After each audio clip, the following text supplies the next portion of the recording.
Sud Radio, la France dans tous ses états, les perles du jour. J'aime le couscous. C'est une confession que je vous fais ce soir. J'aime le couscous. J'adore le couscous.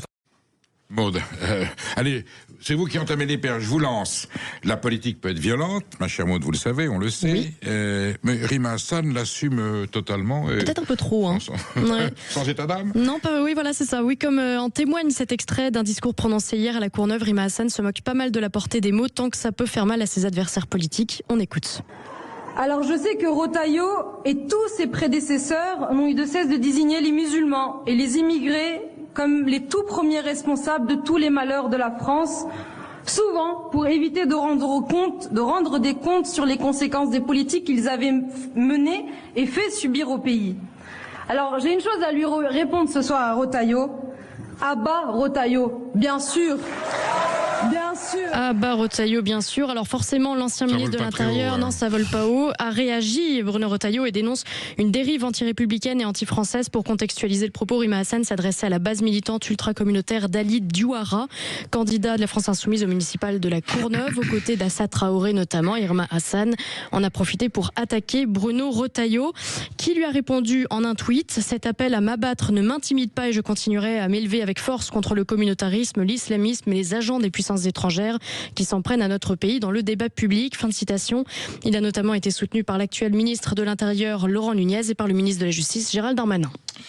Eh bien, que vous dire, tout ça. À certains, j'aurais même pas répondu. C'est tellement dur. Enfin, bon, est-ce qu'il faut accorder de l'importance à ce genre de oui, en même temps, faut prendre position. Mais enfin, en plus, ce qu'elle dit est fouille. Enfin bon.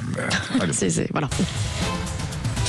Et là, c'est une histoire glaçante, Perico, que vous allez nous raconter. Elle concerne une lycéenne harcelée par ses camarades et l'inaction des responsables scolaires. Oui, on en parle bien sûr sur tous les médias, sur toutes les ondes et sur tous les écrans. C'est la tragédie de Camélia qui allait avoir 18 ans le 23 janvier, qui est harcelée. Elle sort précipitamment de son lycée. Sa maman lui envoie un texto lui disant: écoute, t'inquiète pas, laisse tomber, on va les évacuer. Évacue ça. Elle pense que c'est réglé et Camélia, quelques instants après, se jette sous les roues du RER en envoyant un dernier message à sa maman: je t'aime et tu es la meilleure maman du monde. Voilà, elle est à bout. Ça veut dire quoi? Ça veut dire que c'est l'échec total des préventions contre le harcèlement scolaire qui prend des proportions aujourd'hui totalement dramatiques. Je suis bouleversé, je suis désolé parce que ça pourrait être nos enfants. J'imagine la détresse des familles et la souffrance de cet enfant. Le harcèlement, alors en plus quand vous voyez les harceleurs, ils vous disent: ah mais si j'avais su que, hein, c'est toujours des blagues où on plaisantait et puis ça se finit dans la tragédie. Alors, je ne sais que dire. Est-ce qu'il y aura, on parlait tout à l'heure avec Emmanuel Hirsch, est-ce qu'on peut avoir une loi, une législation sur la fin de vie, sur l'euthanasie? Est-ce qu'on peut avoir une législation, une disposition sur le harcèlement? Est-ce que les parents de harceleurs sont bien conscients qu'ils ont chez eux de petits monstres, des petits fachos, des petits nazis, des petits salauds? Voilà, on va peut-être commencer par là, parce que souvent les parents... Alors, il y a des parents qui ne savent pas, parce qu'on sait à quel point cela est sournois, peut être secret. Et le nombre de tragédies qu'on a découvert, alors personne n'était au courant, admettons. Mais enfin, est-ce qu'on a bien pris le problème par là où il le fallait? Mais enfin, une pensée pour Camélia et pour sa maman, Camélia qui aurait dû avoir 18 ans. Enfin voilà, c'est une des tragédies de notre société, de notre époque, c'est abject. Et j'ajoute juste, Perico, que Camélia avait prévenu la direction, évidemment, qu'elle avait été reçue par le proviseur qui lui a dit que c'était elle qui en faisait trop et que c'était de sa faute. Comme d'habitude. Le drame va jusque là, comme d'habitude. Maud, à la Grande Mosquée de Paris, il y a un est-ce que c'est un prédicateur? Est-ce que c'est un commentateur? Il a recalculé un petit peu tout ça. Oui. Les morts de la Shoah, les morts de la guerre d'Algérie. Oui, les chiffres sont pas exacts. Mais c'est formidable. Alors, ce sont les propos de l'écrivain Gabriel Souleka qui ont fait bondir les historiens. Selon lui, il y aurait eu plus de morts pendant la guerre d'Algérie que pendant la Shoah. À l'occasion d'une conférence qu'il donnait à la Grande Mosquée de Paris, Gabriel Souleka en a profité pour donner un véritable cours de révisionnisme, en n'omettant évidemment pas de défendre le FLN qu'il qualifie de résistant. Selon lui, l'armée française n'était constituée que de soldats qui savaient à peine lire, qui ont tué les femmes, les enfants et détruit tout le monde, je le cite. Et viennent alors les chiffres. Gabriel Souleka avance que seulement 1 million de juifs sont morts pendant la Shoah, contre 1,5 million pendant la guerre d'Algérie. En réalité, 6 millions de juifs ont été tués et 500 000 Algériens selon les historiens. Enfin, tout cela est quand même très gênant et douteux comme comparaison. Ce qui me choque le plus, c'est plutôt, alors je dis pas le silence, ça a été, mais enfin le silence de la mosquée de Paris, des institutions musulmanes, on tombe presque sous le coup de la loi Guesso qui condamne le révisionnisme. Alors il ne nie pas la Shoah, il dit qu'il y a eu 1 million de morts au lieu de 6, pourquoi pas 300 000. Voilà, le débat est infini. Enfin, c'est ignoble. Quant à l'Algérie, on est sûr, et même les pro FLN disent qu'il n'y a jamais eu 1 million et 1 million. Au début c'était 1 million, on est entre 5 et 600 000. Que l'armée française ait commis des crimes de guerre, oui, c'est un fait dans toutes les guerres.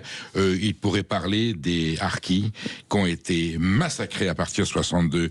Ceux qui sont restés en Algérie, honte à la France de ne pas... Et c'est une grande faille dans la vie du général de Gaulle, dans la vie politique du général de Gaulle, que d'avoir abandonné les harkis, qui ont été massacrés, tués sous la torture, enfin, mais des abominations, des crimes contre l'humanité qui ont été commises. Et ça, évidemment, Monsieur Soulaïka n'en parle pas. Bon, écoutez, il faut signaler ce genre de choses, mais vous voyez, les réseaux sociaux, ça circule, et quelqu'un peut, voilà, énoncer des propos aberrants, dans une impunité totale. Je pense que ça mérite une intervention, en tout cas des institutions et de la justice, pour savoir si ces propos ne tombent pas sous le coup de la loi. Don't tell the population, please, Donald, I beg you. Donald Trump et Emmanuel Macron poursuivent leur bras de fer, quitte à user de méthodes déloyales, il faut bien le dire, Perico. Eh bien, écoutez, on s'est du jamais vu. Le président Trump a publié un tweet, un message, enfin un X, un texto d'ailleurs que le président de la République française lui a envoyé. Je donne la lecture de ce texte. Note du président Emmanuel Macron de France, de la part du président Macron au président Trump. Mon ami, c'est Macron qui parle. Nous sommes totalement alignés sur la Syrie. Nous pouvons faire de grandes choses sur l'Iran. Je ne comprends pas ce que tu fais concernant le Groenland. Essayons de construire de grandes choses. Je peux organiser une réunion du G7 après Davos à Paris, jeudi après-midi. Je peux inviter les Ukrainiens, les Danois, les Syriens et les Russes en marge. Dis-nous ensemble à Paris jeudi, avant ton retour aux États-Unis, Emmanuel. Alors, bon, déjà, on voit le ton qu'il y a entre deux chefs d'État. Les choses ont bien changé, bien changé. Peut-être que cette complicité, cette amitié est utile, peut-être n'est-elle pas. Et le fait que le président des États-Unis publie le message d'un chef d'État, du président de la République française, qui lui était adressé personnellement, relève quand même de la méthode un peu de la méthode de voyou. Donc tout ça est bien bas. On en rediscutera aussi avec Pierre Lelouch. Enfin, qu'on en arrive là, c'est quand même affligeant. On voit bien que le président de la République française essaie d'être conciliant. Est-ce qu'il n'y est pas un petit peu trop quand on voit la teneur du message et le fait c'est précisément ce dont se moquait Donald Trump en l'imitant et en faisant trop. Mais cette proximité affichée d'Emmanuel Macron, c'est cette histoire. Donald Trump en joue. Depuis un an, je disais l'arrivée de Donald Trump. On franchit tous les jours, pas toutes les semaines, on franchit tous les jours les seuils de l'aberration, j'allais dire de l'insolence, c'est gigantesque quoi. On n'a plus de repères. Alors on apprend peut-être que c'est une époque nouvelle, mais enfin c'est pas les valeurs qu'on nous a inculquées. Les règles diplomatiques ont changé. Et dans un livre à paraître demain, 3 spécialistes dressent un état des lieux du syndicalisme en France et ça fait déjà jaser. Oui, 3 experts se sont penchés sur la question du droit de grève. Ils en proposent, alors c'est peut-être pas la limitation, c'est l'aménagement. L'idée est très simple, c'est interdire toute grève pendant la période de négociation. Alors on sait bien qu'il peut y avoir des grèves abusives pendant les périodes de vacances. On sait que la grève sert à faire pression sur le patronat ou sur le gouvernement et que pendant les périodes de négociation, c'est un des outils puis-je dire de la classe ouvrière, en tout cas des travailleurs, pour essayer d'avoir gain de cause sur leurs revendications. Alors de là à limiter le droit de grève, qui est un droit constitutionnel, le débat est ouvert. Enfin, 3 experts se sont osés à cette proposition. On va voir ce que ça va donner. Je pense que ça sera l'occasion de débattre et d'avoir des avis très contradictoires. Oui. Et peut-être qu'il y aura des noms d'oiseaux qui vont voler. Voilà.